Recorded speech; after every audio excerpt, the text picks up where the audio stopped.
Hi, everyone. Welcome back to our NFA podcast. I'm Kristen Wagner, COO of NFA. I'm solo today. Reagan's on vacation, so I'm covering for the month of August. And we are already here. School is getting ready to start. We cannot believe summer went by so fast. Hope everybody had a great summer. Today, I wanted to talk a little bit about raising financial savvy kids. So, it can be very difficult to instill values of financial stability and financial intelligence into your children. But today I just wanted to talk a little bit more about that and give you some ideas. As a mom and a financial advisor, I've had my fair share of money conversations with the children.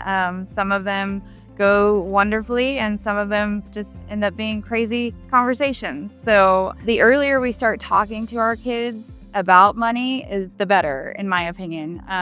Today's episode is all about raising financially savvy kids. So how can we build strong financial foundations for our children? And every stage of childhood is different, right? And so how these little lessons that we teach now can lead to big confidence later on for our children. So why early lessons matter. Most children form their core money habits by the age of 7, which is crazy. That's very eye-opening to all of you, I'm sure.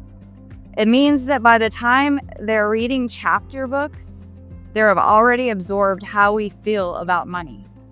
Whether we stress about it, avoid talking about it, or treat it as a powerful tool. And while financial literacy is to be taught in more schools, parents are still the number one influence. We really are.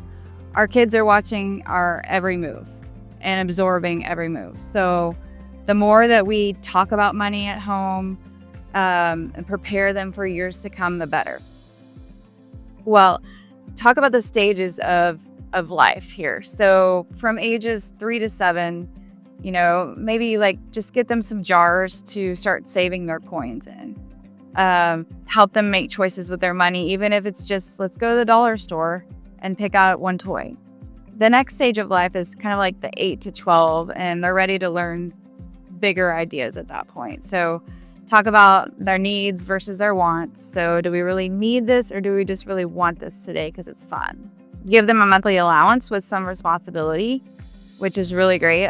My son is 12 and he takes out the trash, cleans his room, makes sure, his laundry is brought down, things like that. So this can be super simple.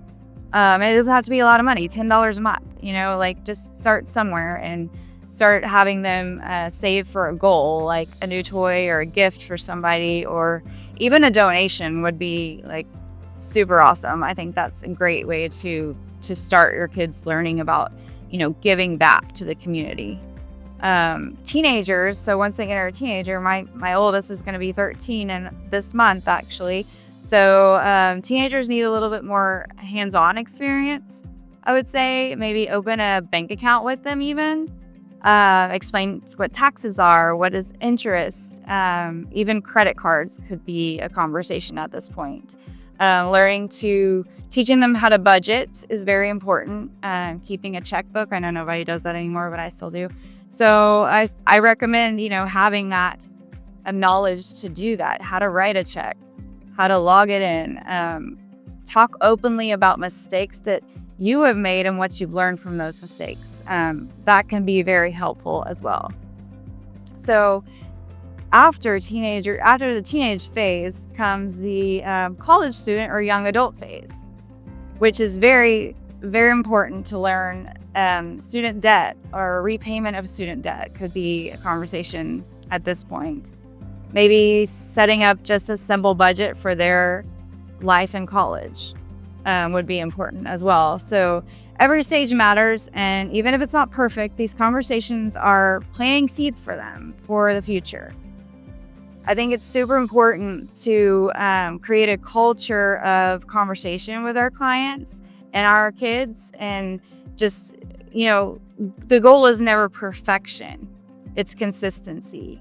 And create a home environment where money isn't scary or off limits. It's just part of life. So what are some things that you can ask your children? What are some questions? What do you think that things cost? What do you think milk costs? What do you think cable costs? Like just random questions like that, just to kind of get a feel for where they're at in their minds with money.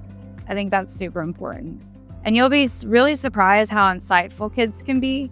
And by opening the door to these conversations early, you're building trust and confidence in them. So here at NFA, we also talk a whole lot about legacy planning, right? So this is a huge part of legacy planning, because with the baby boomers actually entering this next phase of life, or exiting life, we are going to have a huge influx of inheritance coming down to the younger generations, and preparing them for investing this inheritance, and how the best way to invest that tax efficiently and things like that is so important. And it's not just about transferring wealth, legacy planning, it's about transferring wisdom. So helping our children develop a mindset with the tools and the responsibility to carry our values forward is really important. Financial literacy is one of the most important gifts that we can pass down to our children. And it starts at the kitchen table, not in a textbook. So here's my challenge for you this month. Have a conversation, a money conversation with your child or grandchild. It could be about saving, it could be about spending, credit, giving, or goal setting, whatever fits your family. It's just more open conversations about money.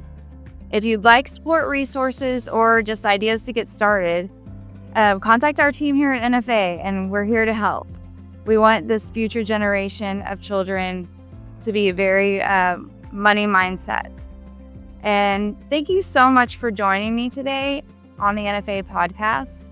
I hope it gave you a little inspiration and a gentle reminder that you don't have to be a financial expert to raise one. So thank you so much, and we'll see you again next month.